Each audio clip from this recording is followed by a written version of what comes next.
it was less of a concern and more of a comment. Okay, well, we're on right now. Hi guys, Chad and Jackie here. This week we have a special guest on, Mr. Mark Muncy. He's the author of Eerie Florida. Go grab your copy. They have it at Walmart, Target, it's at Walgreens now too.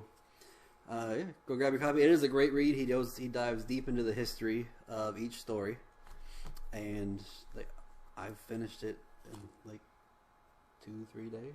It's a smooth read because he's a very good storyteller. My favorite thing about it was I bought my own copy, bought mine on Amazon, because that's where I buy all my books for the most part. But the way he really dives into the history and then adds into it all the lore. And bonus, this book, it has an amazing smelling crack. Jackie loves the smell of book crack, if you didn't already know. And it's funny about I mentioned it in the video coming up. There's a little, what do they call him? A gnome? He's a gnome. He's one of the Bach Tower gnomes. Yeah, it's actually a story from here. They have him smelling the barcode. But it's because the History Press, their books, they smell delicious. All right, so without further ado, I'm going to put on the interview. We're not going to do it live. I'm not that tech savvy. That and Zoom only gives me about 40 minutes before they cut me off. So, without further ado, I'm going to go ahead and put on the video now. Enjoy. All right, we're good. All right, my name's Chad. That's Jackie. Today we have a special guest on, author of Eerie Florida, Mr. Mark Muncy. Did I say your last name right? That is right. Yes. Didn't even have to check. Good for you. Well, thank you again for coming on our show. We're a fairly new group. We were part of a different group, and we kind of splintered off to do our own thing. And we're doing we're trying to do a bi-weekly live stream where we get guests on, or we talk about a certain topic for that week, and then we'll do a featured story. But instead of doing a featured story this time, we have an author with us. A bunch of stories. I got lots of stories, yeah. My first question for you is, you do go into it in the book, but for the viewers and the listeners, because I'm also doing an audio version of this podcast, what set you off on the journey for Eerie, Florida? It's kind of a long, complicated story. I've been always interested in the paranormal and the weird. I had one of my earliest memories is in a house where I was born in Dayton, Ohio, and going up into our attic, which was my play area, and seeing a dark, shadowy shape in the middle of the floor, and it turns and looks to me with just the classic glowing red eyes, and I don't remember anything except my mom carrying me down the stairs, screaming from that. Mm-hmm. And it has always been, a thing of mine. Was what was that? What did I see? Or what did I think I saw? Was it a nightmare? Was it something paranormal? And then as I grew up, that just fed the fuel, the fire. Growing up in the 70s, of course, In Search of and Star Wars and everything became a big part of my life. And then, of course, finding Hans Holzer's books and all that. And so, then I went and met Ed and Lorraine Warren at one point and got it. That's awesome. Back in the day, it was just meeting connections. I was writing Hans Holzer and getting letters back. Trying to join the Duke University Paranormal Society. I was a kid. It was 7, and they'd already closed it. I didn't know that. It was in the book. I thought it was real still. So then. Started writing science fiction, fantasy, and stuff throughout high school, college, and then became a dad, and dropped everything and raised my kids and ran a haunted house in my backyard. But that love of of paranormal and stuff and folklore stuck with me. So I based our haunted house, instead of having a werewolf jump out at you, we had the skunk ape jump out at you, and we tied it all to Florida lore and legends. By that time, was here. And I just kept collecting these stories. We would put them up on the website. Nobody walking through the house knew what was going on. They just, saw something jumped out at them. They didn't know, but some people did. Some people love those stories, and we finally collected them in a book, self-published that for the haunted house. They were spooky versions, Tales from the Crypt style versions of these legends. Nice. And I just assumed everybody knew these stories because I did, and I figured a lot of people did, and people didn't. Mm-hmm. And then that's when the publisher came to us and said, "Hey, do you want to do this for real?" And it was about the time our haunted house got too big and the city shut us down. We were a little too infamous, and it just happened to be at the right time. We're like, "Hey, let's take a trip. Let's go visit all these places. We'll dig into the history of them." And Eerie, Florida was born, and bestseller. And then suddenly they're like, "Hey, remember you said you had all those other stories? Would you like to do more?" So then we had 2 more books come out over the next 2 years, and both of them became bestsellers: Freaky Florida and Creepy Florida. I am like a pro. I haven't. Yeah. Once we set everything up, I was like, I did a little bit more research, and I found those 2. I'm gonna order the Creepy Florida book. That one seems up my alley. All ghosts. Yeah, that one's all ghosts. That's up my alley. There you go. It's funny that you started with the haunted house too, because that's actually how me and my co-director Jackie met. We worked at a backyard haunt for one of my dad's friends. Him and his wife ran the haunt, and we actually met there. I've officiated 5 weddings of former Hellview Cemetery haunters that met here and or worked here or just something, and so that's always a pleasure to do when we do and it's always fun when we go to the regular people's weddings, but we have to do our scary pose for the wedding picture because everybody remembers the haunt. So and in Virginia, I used to live in Virginia before moving back down here. I also worked at a big professional haunt called Terror Manor. Oh, okay. And that was an experience. I was the satanic priest. Nice. I had made my own burlap mask, had the horns coming out, and I had my buddy who did taxidermy give me like a possum pelt that I lined with latex, and I made these guts and everything, and I had a whole rig under the altar. So when they came in, I would rip it open, I'd kick the septum pump that I had underneath, and it would shoot blood out everywhere. Nice. Yeah. Those were the days. Ours was Hellview Cemetery, which was based on the lost Hillview Cemetery, which is one of Tampa Bay's lost cemeteries. They keep finding them. There's still about 3 more missing. Hillview is still one. We think we figured it out, and it's in the first book, Eerie. We think we figured out where it was. It was actually in Sarasota, not St. Pete. That's why they can't find it. And finding that road, Hillview Road and Shady. Yeah, you actually have a picture of that intersection. Oh my gosh, it's a housing complex. I'm like, do people realize you're probably on a cemetery from the 30s? But that's and they found that one under a school in Tampa just about a month ago, one of the old slave cemeteries. So that's it's they're gonna find them eventually. They keep finding them when they tear up the dome. If the rays move away, I guarantee you they'll find at least 2 of them probably. So they found one when they first put it up. I bet you there's 2 more that they just didn't talk about. So, and the second thing I want to talk about, it's not really a question. It's Jackie has a love of smelling book cracks, and we always crack up about it. And it's funny because you have the little guy from the Bach Tower right there smelling the barcode. Yes, the gnome of Bach Tower. Yes. And this book does happen to smell absolutely delicious. Oh, well, good. I'll let History Press know that this was their first bestseller that they had. It wasn't by a politician. So they freaked out about that a little bit, and and that's because the History Press is actually the largest independent publisher out there that can still call themselves indie, that hasn't been bought by one of the big 5 that is now the big 3 because they bought each other. But the plus side is they normally do things like the Battle of Alusty and small town self pubs. You'll see them all over the place. They have one of the biggest distribution networks in the world. And we did ours, and then suddenly it became this huge hit for them, and they freaked out. They didn't know what to do, but we got them into Walmarts, we got them into Targets, we got them into Cracker Barrel. They'd never broken that market, and so they love us, and so that's why they gave us, do what you want to with the second book. So that's when Freaky came out. We got to go even crazier, make bigger stories, and go deeper dives, and even got to some of the places we debunk.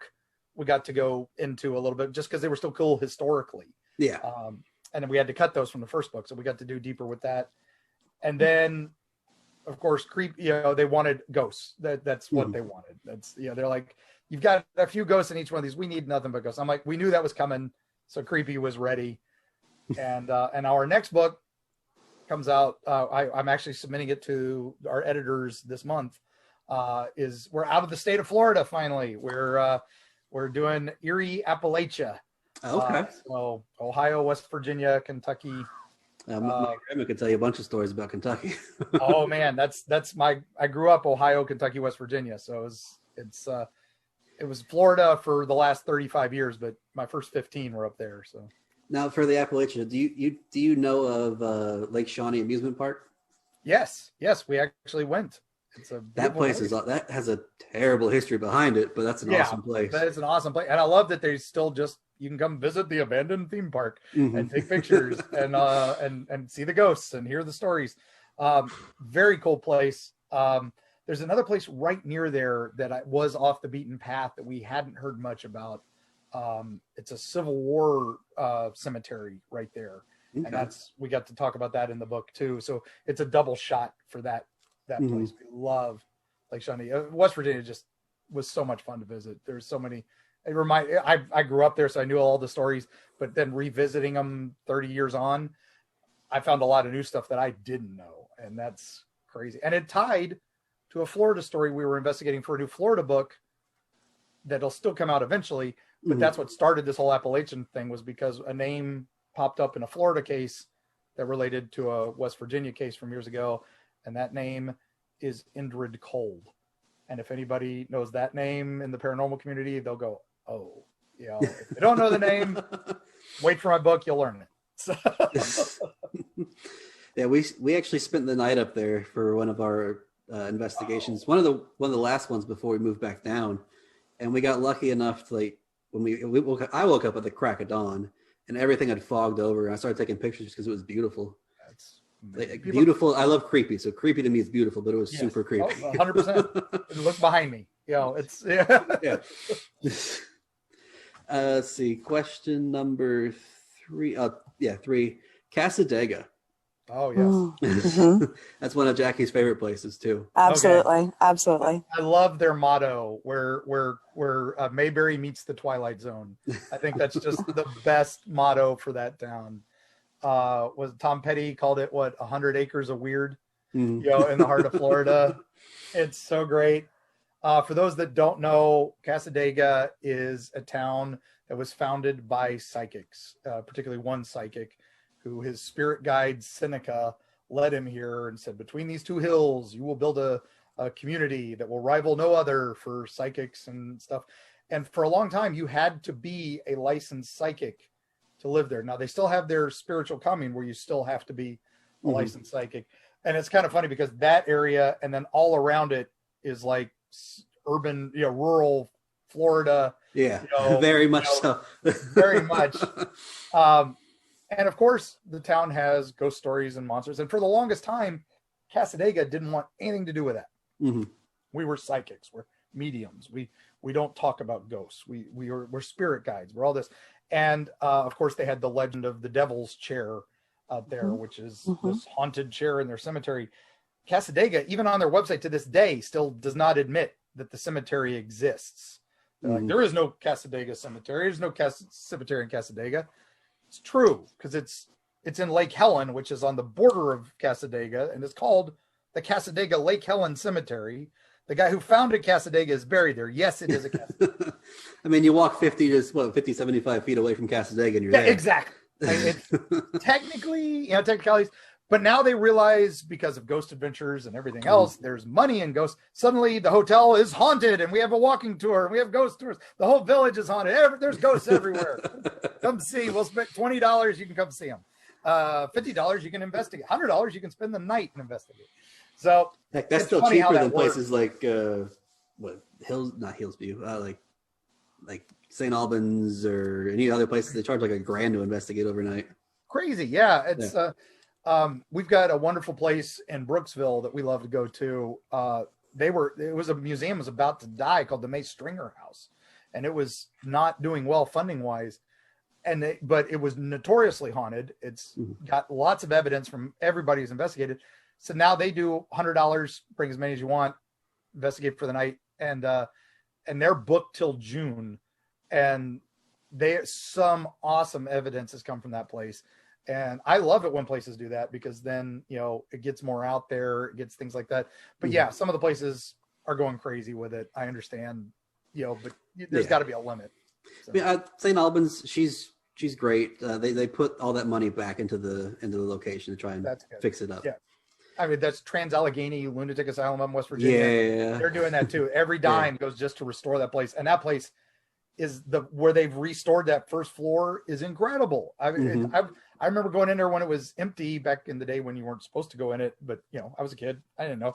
I think the statute of limitations is clear on that now. But don't go investigating where you're not allowed, people. I'm going to say that now. That's my public service, just in case I do get arrested.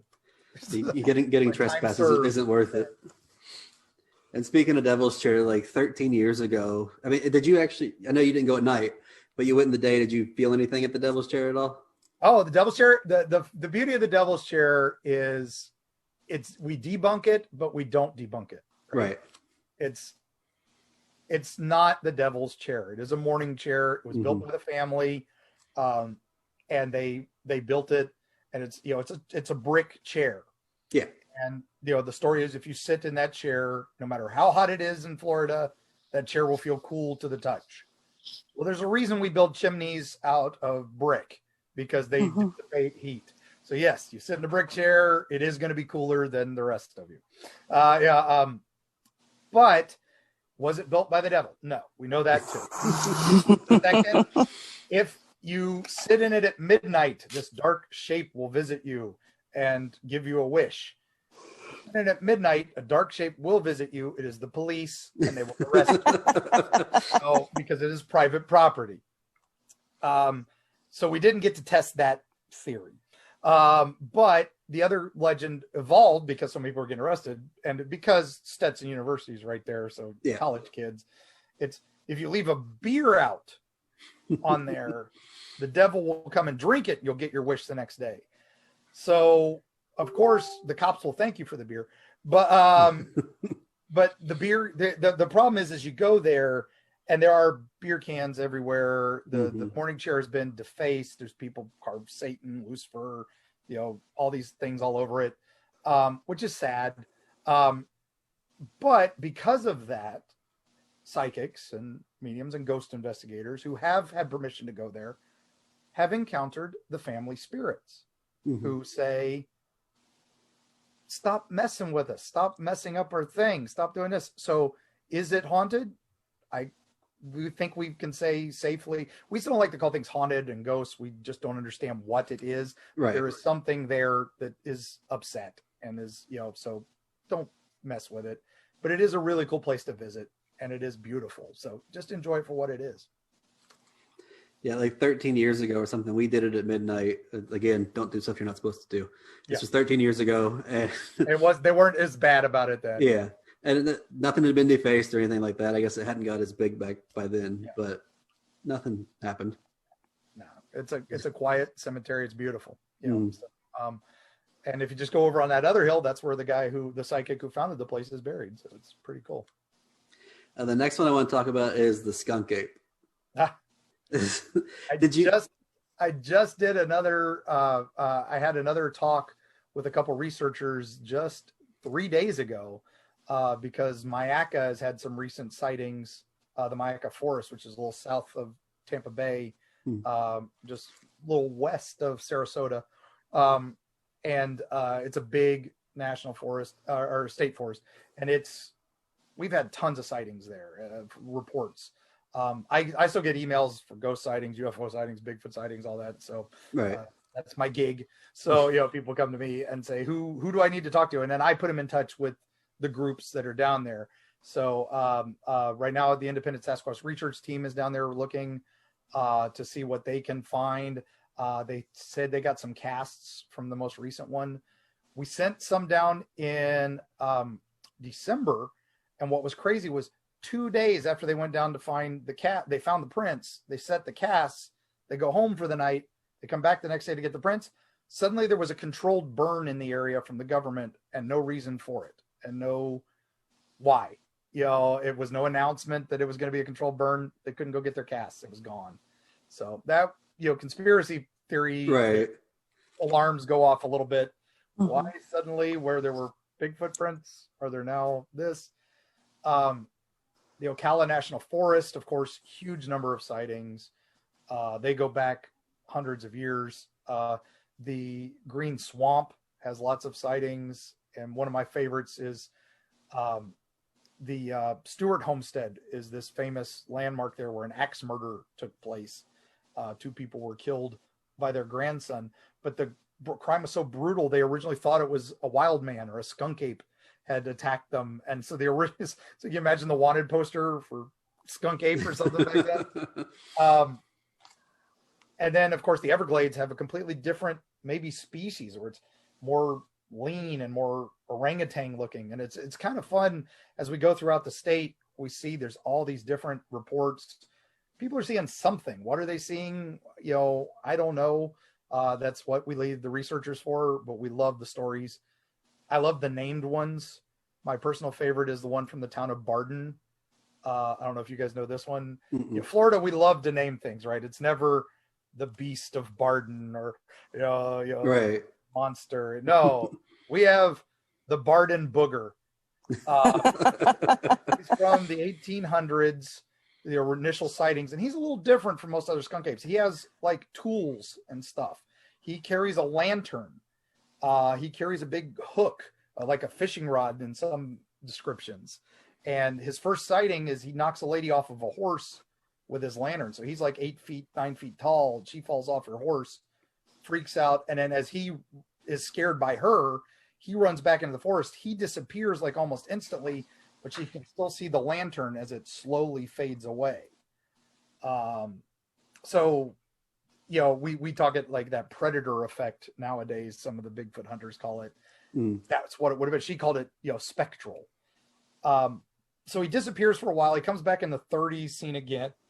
And this time he's like by a lake with the fishing rod, just kind of lounging. I'm liking this Bigfoot. He's a sleepy, lazy guy. I like this. This is up near Jacksonville, and Barden is literally a 1-horse town, 1 crossroads, 1 horse.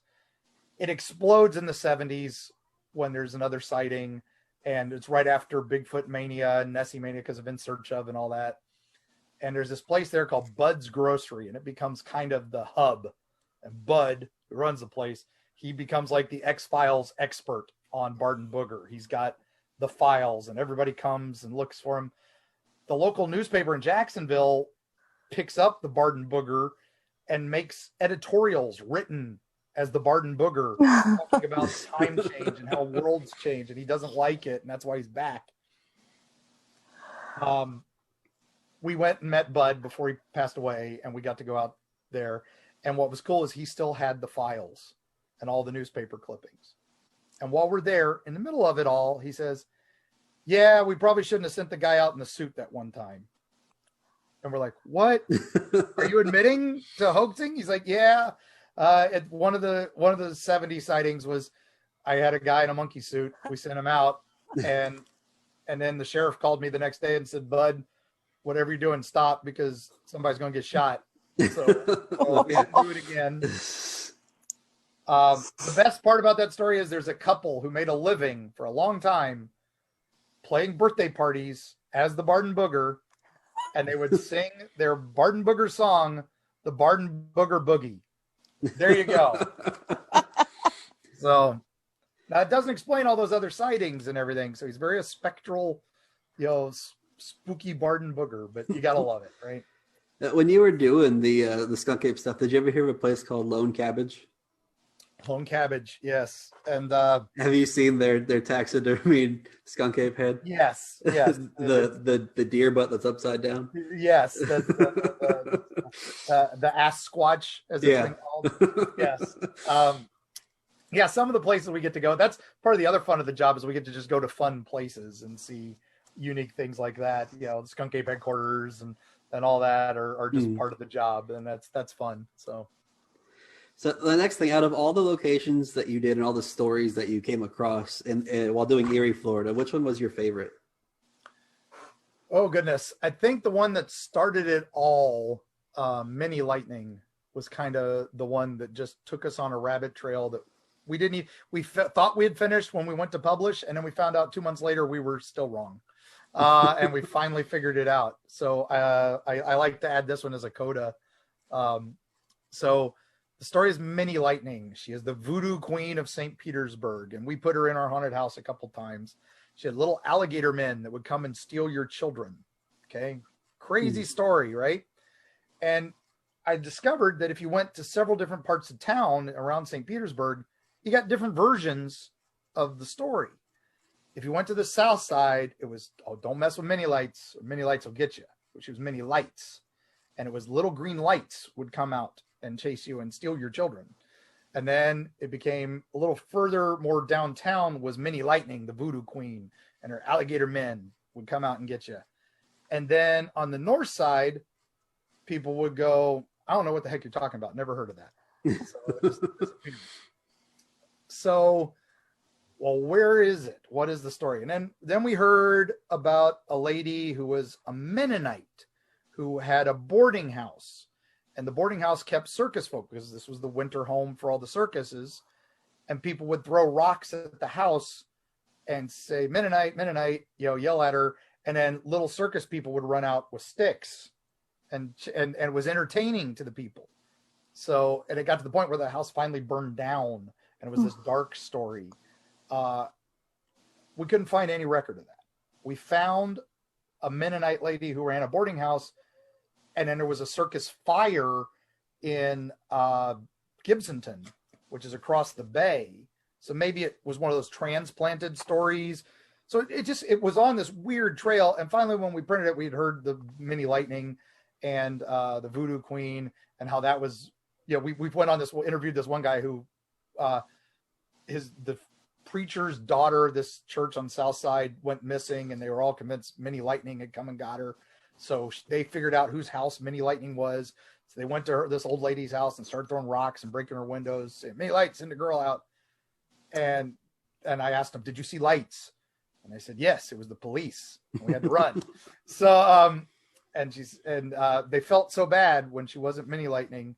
So they saved up all their money and they bought her new windows. And she told them, don't come back, because she knows the real Mini Lightning. And she was going to send her after them if they ever came back.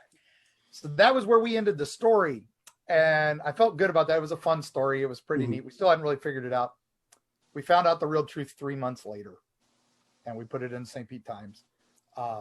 We were at the St. Pete Museum of History and digging through their archives on a future story.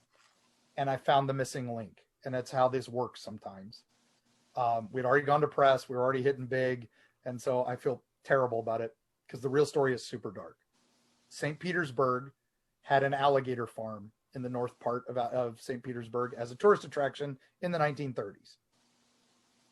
Their ad, which is what we found, was a fan that you would hold to blow, cool yourself off while you're watching this attraction. They had little children being thrown into the pit with the alligators, and the alligators would chase them and bite them. So the ad, it looks like a copper tone ad of an alligator biting a small child's butt, an African-American child. So then we look into it, find a little more history. Yes, it was Mini Lights that came and got you. It was men with lights who would kidnap your children if they were out late, and they would throw you to the alligators. So the alligator men that would chase your children, or the Mini Lights would chase your children. It was a cautionary tale. Don't go out at night, or the alligator men will get you. Oh, wow. And it's crazy to see how things like that evolve too. Yep. And 1930s. So yes, not that long ago, 100 years almost, but still crazy. And people are like, that can't be real. And here's the fan. Yep. And, so that's my favorite story because it just took us on such a wild ride. It's to a dark place, but yeah, that's crazy. Next one I have, are there any stories that you wanted to do that didn't quite make the cut for this book that might have maybe gotten into the next book maybe? It's part of what may happen in our next, because the next one's Eerie, Appalachia. The one after that is probably back to Florida. There's a couple that didn't make the cut on either one because we didn't have enough real meat to the stories. We had these great legends, but I couldn't find a historical hook. I couldn't find more than just the story. My personal favorite is the Squallies. So if anybody, has anything on the Squallies, we'd love to hear them. The Squallies are little pig men that have like pig heads and short bodies. They live in the Everglades and they act like tribal, and they were seen a lot in the 40s and 50s by the people of Camp Murphy and some other military camps that were hiding out there. The nuclear camps that were being built out there, the radar training camps that were all hush hush. And so they were seen till the 60s, and they were getting bigger. And then they just disappear. The stories just disappear in the 60s. It was a little weird. Pig-headed men with tribal stuff with sticks. But then, around the 1980s, so big chunk of time later, there's big ones being seen in the Seminole Woods, which is just up the coast. And they're calling him the Boar Man. They just see one big one, and he's a big guy with a big boar head, and he's got a big spear. And it's like, wait a minute, that ties to the Squallies, and it's not that far of a jump and just 20 years difference. Have they grown up? Are they getting bigger? Is this the survival of the fittest? And when I first came out with Eerie, I got an email from somebody who said, do you know the Boar Man of Seminole Woods? And I'm like, I would love to hear more on this because I've heard these stories, but I hadn't had any. And so when we talk a lot at paranormal conventions. We talk a lot at Comic Cons and science fiction conventions and stuff. I brought this up one time at a Tampa Comic Con, and one of the guys brought it up, suddenly across the room from us is like, thank you for talking about it. I thought I was insane. I saw this in 2001. And then another guy's like, I lived across on the other side of the room. It's like, I lived in that area in 2007 and I saw it and I thought I was going insane. And so it's like, okay, so this thing's still there maybe, What can we do about it? If anybody has anything, please email me, mark@eerieflorida.com. And I'd love to hear more, because I think it's something that could still be there and still, likes to live in the water, likes to live in swamp, and there's plenty of it around there. So. And I have to cut my list short because Zoom just told me that I'm running out of time. Oh, they only give us so much. I talk long. Sorry. There's 2 points that I want to hit before we cut it off. One is I'll have Jackie ask it because it's one of her favorite places. Yes. Are we talking about Bach Tower here, Chad? Yeah, absolutely. Tell us more. The story of the gnomes in the groves outside. Yeah. Crazy story. Probably the one to put us on the map. I'll keep it short since we're running out of time. It's 1940s. This young girl is living on this farm in the side of Bach Tower. If you go to Bach Tower, it's a lot of orange groves around it. It's still like that to this day. Mm-hmm. And the plus side, maybe 2 miles from Spook Hill. Completely another story, but a lot of fun. So you go out there, and she was out there, and her family was losing all their fruit. So they set up traps thinking it was fruit rats or somebody was trying to steal their stuff. And what they catch is a little person who's about, yay tall, 12 inches, they said, like a Barbie.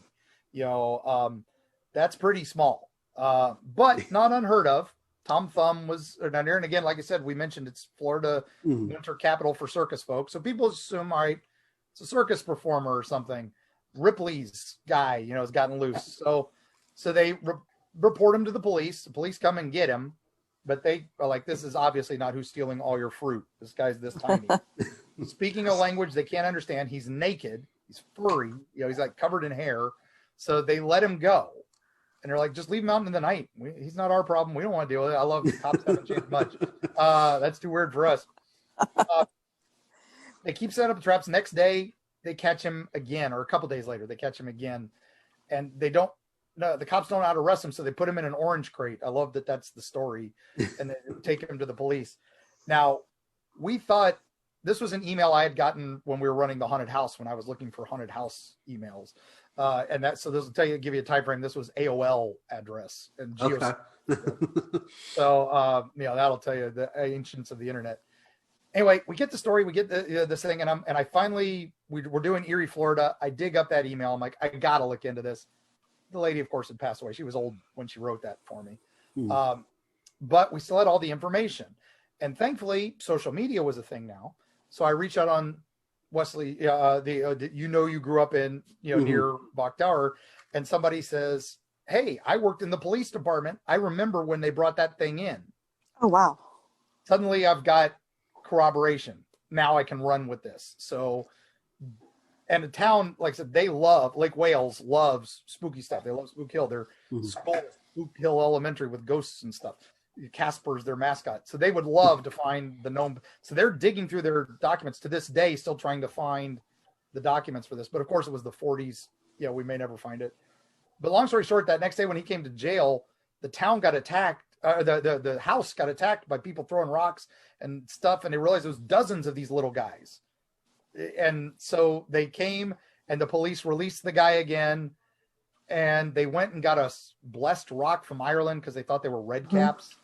And now when we went to investigate the place, we had the lady's instructions on where to find it. The problem is it's now owned by a big corporation called that rhymes with Schmapacana. And they gave us permission to go on and take pictures, but we weren't allowed to touch anything, do anything like that. We get there, we're following her directions, we're trying to find the rock. If we can get a picture of the rock, that makes the book, right? We found the grove, we found the thing, we take the next turn, and there are all these white boxes everywhere. I'm like, oh, this is probably close to where we're going. And it's right where we're supposed to stop, and that's where they keep their bees. What all those white boxes are. So we didn't get out of the car. We didn't get the picture of the rock, but the fact that all the roads led there, we're pretty sure, and they haven't said anything about gnomes. So we think that rock's still doing its job. So that's fantastic. Great story though. Love it. And 2 corroborations. So, modern journalism, you want 3, but 2 is good enough for us for folklore. So my last one that I want to hit on, you do talk about Key West. You do talk about Robert the Doll, but did you think about doing Carl von Castle? Carl von Castle or von Castle. That's in the sequel book, Freaky Florida. Oh, okay, I didn't get that one yet. There's Elena, and my wife who does all the illustrations. She did full-size illustrations for all this. They shrunk them down to make that old postcard style. So yeah, we talk about Carl in Freaky Florida. And then in Creepy, we also hit some more fun in Key West. So Key West has a lot of fun. I was thinking, like, maybe that one was too dark for this book because that was the beauty of being able to do the more books, is we were able to hit them all. So, and we don't hit the same story twice in any of them. So you can, and they're road trip guides. They go from the Panhandle across down to the Keys. We had everything: ghosts, werewolves, UFOs. You name it. Florida's got it. And then of course Florida Man. Yeah, we got it in spades. And serial killers. Freaky everything. The Devil's Tree and Gerard John Schaefer. So, that's always fun too. So yeah. Well, I do want to thank you for coming on the show for us, and it's been great having you. My pleasure. I'll be happy to do it again sometime. So yeah. Excellent. Maybe once I get Creepy Florida, we'll have you on again. That sounds good. Have a good one, guys. All right. Thank you. Thanks again. Good night.